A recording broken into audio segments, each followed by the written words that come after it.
Good morning. It's 9 o'clock on Wednesday morning, and I'm here live with Norma Talks. Now, one of the comments that I received, I think it was just last week, was asking about psychic development. And I thought the best way I have of describing this is a little bit of my own journey, actually, of how I developed, how I didn't have a clue that I was psychic. I've come to realize everybody is, maybe in different degrees, maybe in how much you're willing to put time, energy, and effort into it. But life really presented me with opportunities. And so I was fortunate that way. So let me explain how we first began. I first began by learning the tarot, but even how that even went. My husband and I had a little 6-month-old baby and moved into a basement suite. And next door was a couple that befriended us, and they used to go to weekly meetings, listening to different metaphysical teachers and ESET information. And so we started going with them. My then husband was interested in astrology.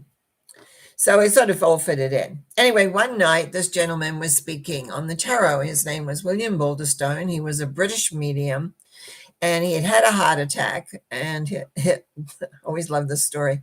His friend brought him a deck of tarot cards, thinking it would amuse him. Well, he threw them to the other side of the room.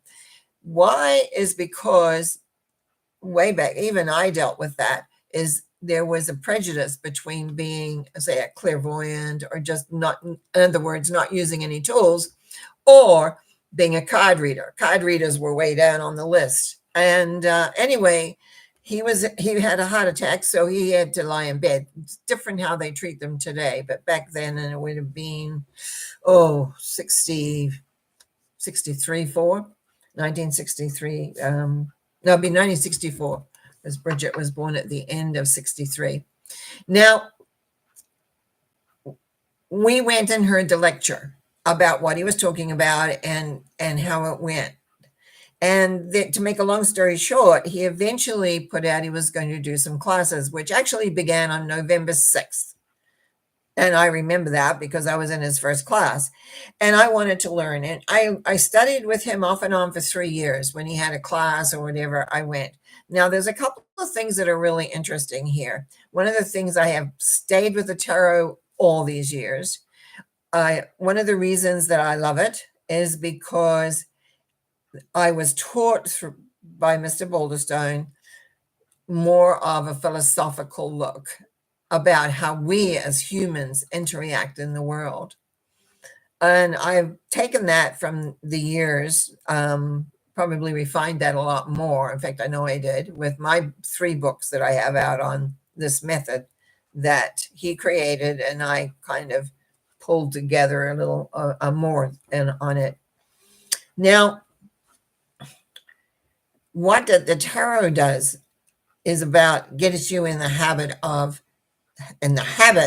looking and training and working every day, because the technique really is to read for yourself every day. So not only do you learn about you, but you also learn about the symbology, and you learn about how to link and work and become the storyteller that actually what the majority of us card readers are. We're storytellers.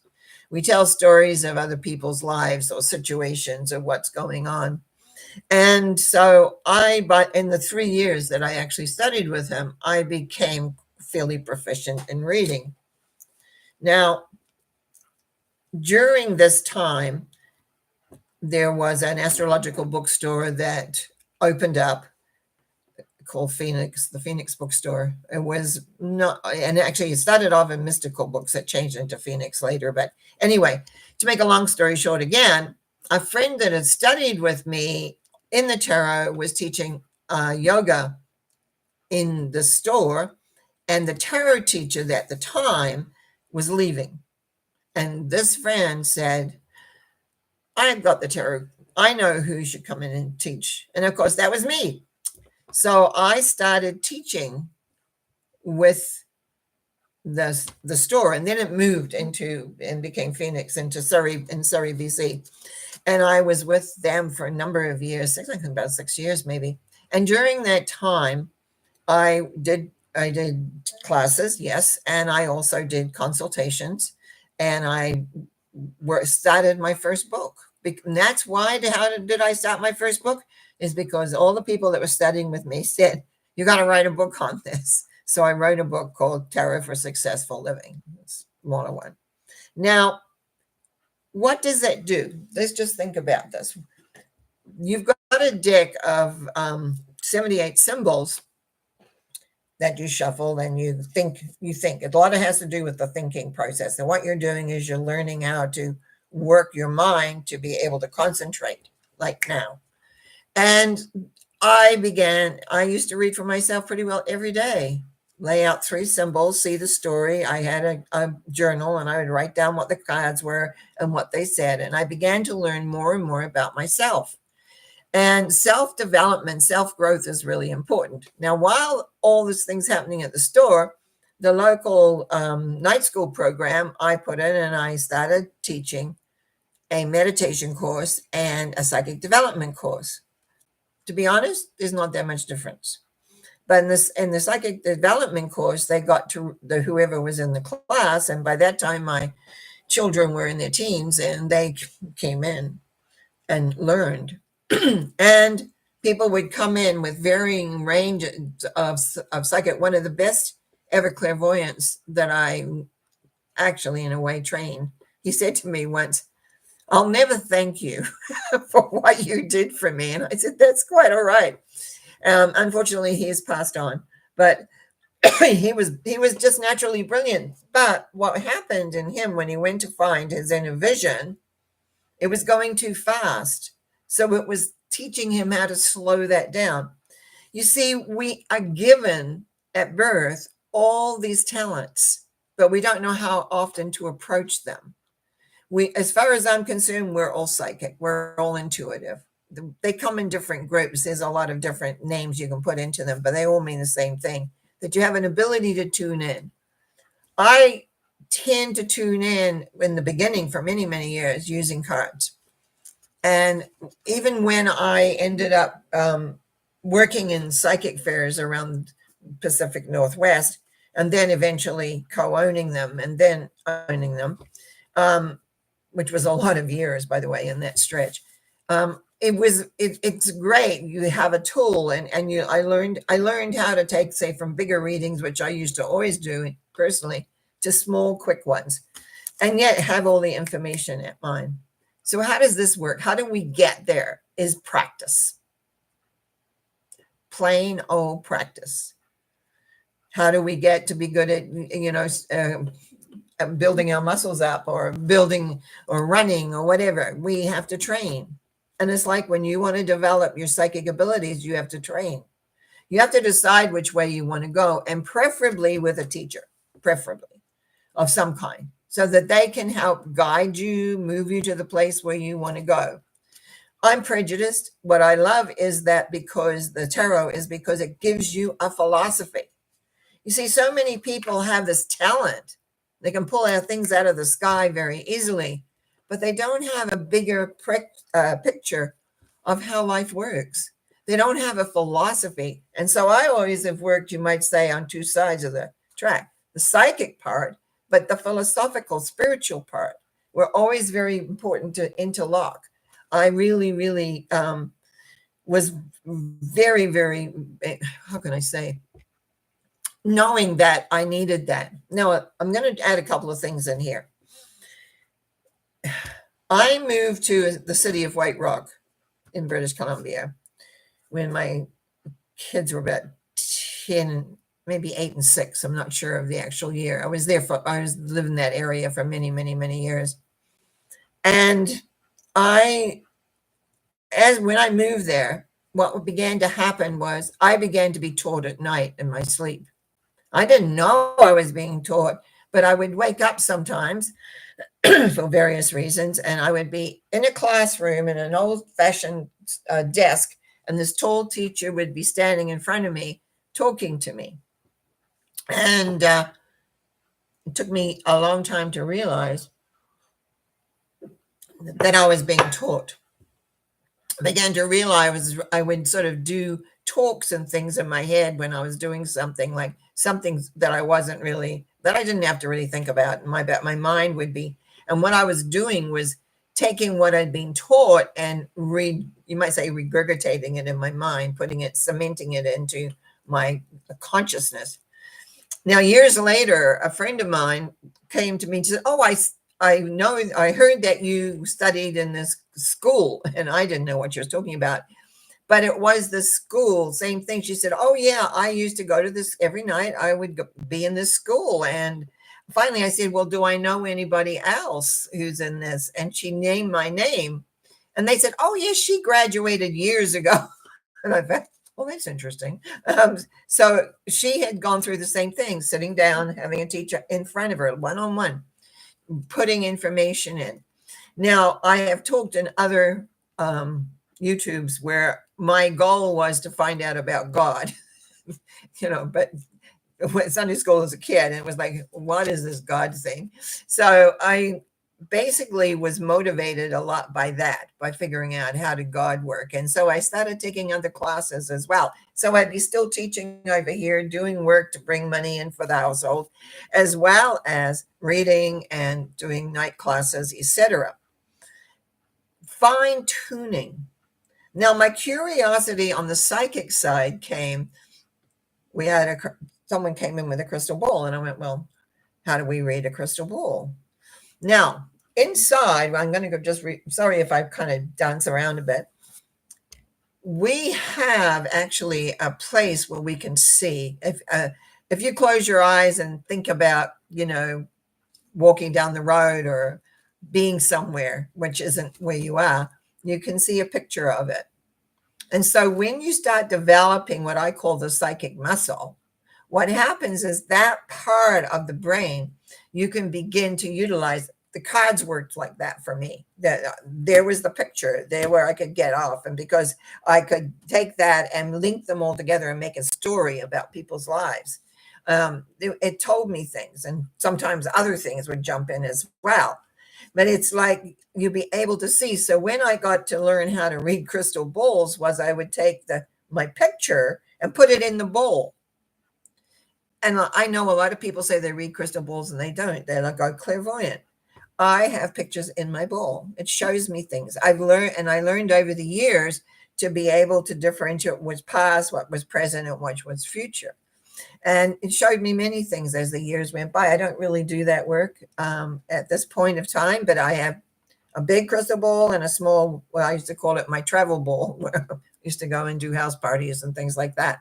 But it's like we have this ability. We all have it. And that's what some people just think they're intuitive, or they just say, oh, I don't know, I get these hunches. Well, it's the same thing. So it's whether you choose to actually work with it and help to move it along. So in my life, I always had two paths. One path was developing my sense of psychic ability, coupling it with philosophy. And the other part was growing personally and an awareness of things that could happen. When I worked at the bookstore, he would bring in teachers, lecturers on different subjects. And we had two people come in talking about past life regressions. And one was a lady and one was a man. And very different styles, totally different male-female styles. And I learned from both of them just in a day course pretty well. And I began doing past life regression workshops as well. It seemed to like I would take the super and figure it out, and then next thing I'd be teaching it. And one time I was doing quite a big workshop in Vancouver area, and I used to run them like we would do one method in the morning, have lunch, then I'd do the second method, which was very different. It was very intellectual, and I still use that method when I was dealing in particular with men or someone that was really in their head, because it works. It's a very intellectual type exercise, very important to know. And and then I used to have a break, and then I did, used to say, okay, who wants to, do it personally? And they all rebelled on me and said, well, we want another one. When I look back, interestingly, I could have chosen, say, okay, which one do you want to use? I didn't. I created on the spot a different technique, which I then proceeded to use ever since. And I've written about it, and I've made CD on it, and it works. And it sort of just maybe combines everything in there a little bit, but it was it was like put on the spot, and out came this whole thing. And that's being connected to your guides. That's being connected to knowing when you're on the spot and you want something, you ask for it, it comes and it delivers. And so I began to do, I've done a lot with past life regressions all over Canada and a little bit in the US at different times. Now, also, what I did to taking cards and everything, I began my own. Oh, yeah, I was on a TV show in Vancouver for 2 years. Every Monday, I was on reading cards. Again, learning how to work with people that are not there in front of me, but just asking, listening to their voices and finding things. And it was called Tomorrow's Fortune. And that lasted for 2 years. Then I began working in my local place of White Rock, British Columbia, in the cable. I had my own cable show for probably 3 to 4 years. I can't quite remember now, a long time ago. But I began traveling and in these psychic fairs. And as I say, that occupied a large part of my life. And at the same time, I was still looking into my spirituality, taking personal growth workshops. I did one course that at the time was called, what was it called? I can't remember now. Goodness me. Anyway, it was about going inside, and it looked at many, many things. And that was when I ran into the love vibration I talk about. That was when I began to develop a different perspective. Now, from there, as the years went by, I also went and studied for 8 years with the science of mind people, religious science. Went right up to actually going through their ministry program. But I was also working as a psychic, and a lot of people at that time were not very comfortable with a psychic having the ministerial license. Today, I hold a license with the Canadian International Metaphysical Ministry, and that's very, very accepted, which is great. So what began as me learning how to read cards means I can pretty well read anything if I want. I also learned that I could begin to pick up thought forms when I was in the store, but I didn't run around. Oh, brings me to a point I really want to point out. I had made notes here, but I've moved off those. Was that I'd be in the shopping mall and I would pick up a thought form, and I would know, oh, that person's is in the store shoplifting or doing something. But I don't recommend when people studied with me that you go around picking everything up. Psychic energy is very much this way. You can have beautiful. Okay, let's put another scene in there. Sorry, I'm a little bit over the place here. Think of a beautiful scene with a little bit of water running down a green patch. It has to be running down because water doesn't run up. So it runs down. Looks very pretty, right? That's what psychic power is a lot like. It's looking very pretty. But if you dam that, you could actually make enough, dam it up, you can make electricity. Psychic abilities in the beginning is very like that. You have to learn how to build up your battery, you might say, so that when you go to use that ability, when you go to look inside, whether you're clairvoyant, clairaudient, clairsensory, and by the way, I'm more clairsensory, which is why the cards were great for me, because it was only later that the clairvoyance kicked in and the clairaudient, what you hear, which is the list, and the nose. I'll talk about that another time, all these different aspects we have. But it's like we need to work to get that power that we have so it comes exactly when we want it, that we haven't wasted it. See, a lot of people get really excited about how everything all falls into place. But the truth is, it's your power inside. And to me, it's a switch. I am regular me. And what you see mostly here on these live shows that I do is me with all my foibles, as I used to say, because I'm a person. But there's a little switch in my head if I'm working psychically that I do that no one that I can do. I can be talking to somebody and they're really in stress or they want to know an answer to something. I can do that little switch and then introduce it into my language. They wouldn't even know that I had gone to check something. But I do that. Now I learned during when I was at this bookstore that I talked about, I took a lot of astrology classes, 3 years in fact, until finally I realized astrology was not for me. My husband was very interested in astrology. My daughter was an astrologer. So they were more that what I call the mental type, where I was more the intuitive type. And although my daughter was also very, very psychic as well. But well, she studied with me when she was from about 12, 14, I think she came in. And so one of the elements was that I found, and I realized after 3 years of taking some, at the time, top astrology teachers, it just didn't click with me. It just didn't click. And I realized after 3 years that I was not, quote, a mental person. I was an intuitive person.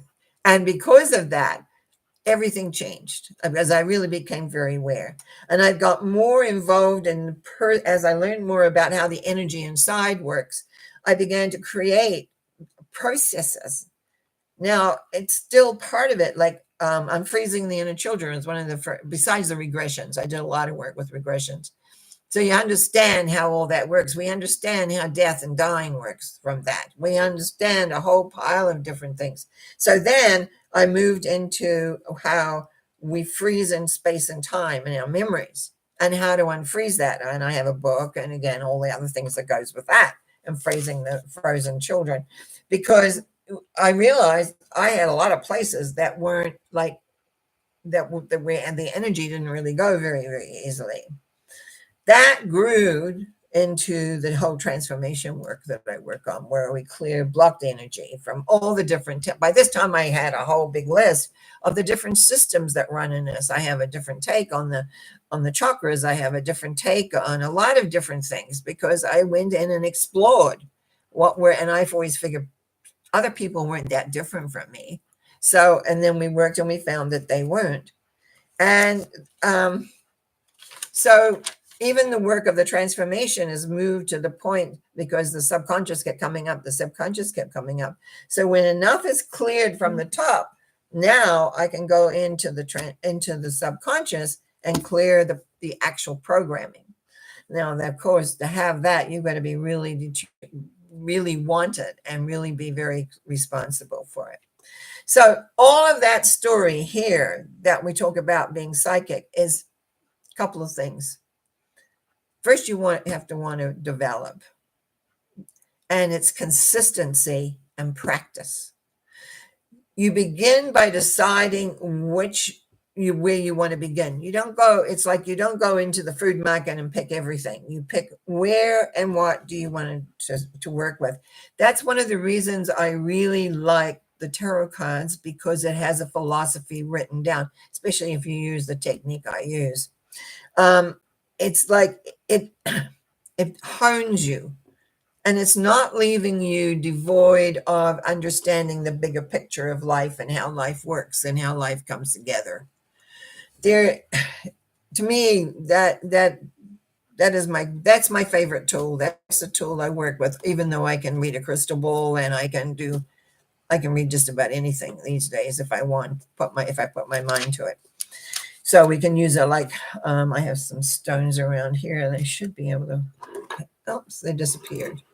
Isn't that funny? 1 minute something is close, another minute, where is it? It's hiding behind something. Anyway, I can, take a rock and you can figure things out, but people have different talents. What is the talent?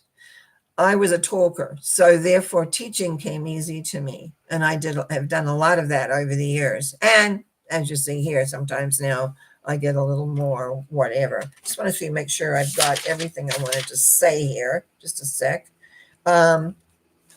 I learned how to pray an effective way, which I learned through the religious science or the science of mind group. And that I use on the Monday night shows for mental mind treatment. I realized I couldn't call it spiritual mind treatment because I put my own twist into it. So I changed it to mental mind treatment. But it is a prayer method that works. I've used it for years.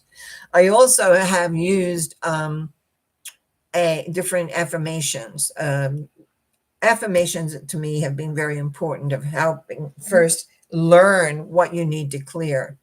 And I've used the technique by saying, if you say to yourself, I love me, then you listen to what says, whether it's quiet or whether it's relaxed, or some little voice says, oh, no, you don't, which is what I ran into the first time I said, I love me. And then I learned how to work with different parts of my body, all the way down to my feet, making sure the whole body was in alliance. And I still use affirmations to this day in the evening when I go to bed. Just a few affirmations to put myself into a balanced place before I go to sleep. I've enjoyed over the years working with my crystal ball, not doing so much with that now. But I've learned how life works. So when people come for when people, and they don't come anymore, they used to come, but now since COVID came, I've kind of had to change my life around a lot. So what actually, it's not COVID came, it was the lockdowns that came that made the difference. I'm going to need that correct. So one of the things is that is to be able to be aware. The person doesn't have to be in front of me, it can be on the other side of the world. And I do have clients in New Zealand and Australia, and I do have the odd one somewhere else, the US, lots in Canada, of course. So it's really about wanting clarity and not knowledge, wanting to be connected. So you can be psychic and not spiritual. You can be just the plain old, I see this, I see that, or the other. Or for me, I knew that one day I was going to die and I better figure out what was going on. So that, because I grew up as a late child and there were other oldies in my childhood. So I knew that one day I had to figure this out. And so that was my motivation a lot, Tony, but also interest and knowing. So you have to choose what tool you want to use. I use a pendulum a lot for things. This is my basic pendulum. It's little gold thing. It's very heavy, but I can find it really easy in my little basket of pens and all sorts of other things I have in there. But that's what I work to ask for when I'm doing any kind of transformation work. That's what I use, is the pendulum. If I want to know something, I can also do what we call with my fingers. If I'm out and about and I'm wanting to know if a food or something is good, there's lots of ways you can use knowledge that aids you or aids people others. I always wanted to work with other people, and I have, and I've been very fortunate in that. But so okay, we're all basic to wrap this up. We're all psychic to some degree or other. We all have a talent, whether we grow it or not. It's there. If you feel like oh, my throat, just a sec. Hang on a minute.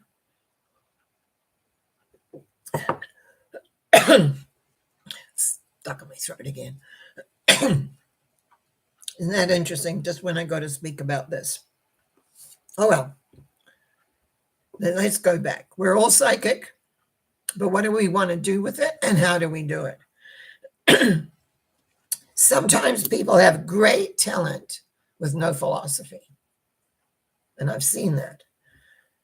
But at the end of the day, you have to be aware of the bigger picture, how it all works, how it all comes together. So I want to thank you for watching. I want you to know that you can contact me through my website, normacowie.com, and you can make comments here of things that you want to learn, because someone wanted to know more about psychic development. I can only speak on to how I developed. And I felt I did a really good path, because not only did I develop that psychic muscle, because that's what it is, a psychic muscle, I also got a great philosophy. that has never let me down. Oh, I've let myself down, yes, but not the philosophy that's in the first in the tarot, and then through meditation, then being taught by above. When I started I wanted to talk about channeling a little bit. When I learned, I'm one of these, when I hear somebody does something, I think I can do it. So like channeling came up. People were talking about different channelers. I went, oh, can I do that? Well, I had quite a journey with my guides. One day I should talk about that, the journey I had with my guides, because it was a Pacific journey.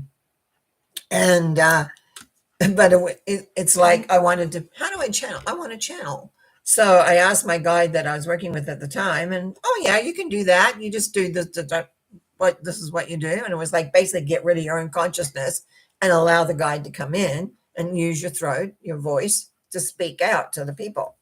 Interestingly enough, on the 16th, this is of March, I'm doing a little channeling session for people who want to come in, and I've still got a few seats left. So, but anyway, it's fascinating what comes through for different people, because sometimes inside I'm just cringing because you get to look at someone, you make assessments, and then out the words come of this guide. And one of the things I do is I kind of come back and then check in. I always say, well, do you understand what they said?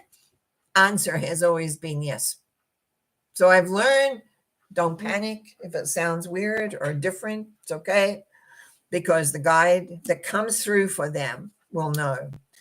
And we do all have guides, whether we listen to them or not. They're there. And I have been very grateful for mine over the years. But that's another story for another day. So if you have and feel a sense of psychic, that you want to develop your psychic, your intuitive, I could call it intuitive because the same word meaning the same thing.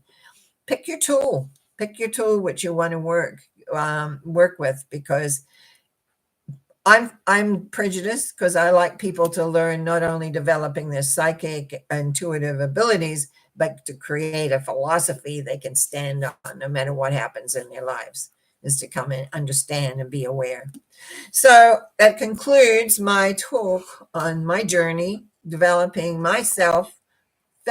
Feels, if I look back, kind of a little bit all over the place, but it's that kind of morning.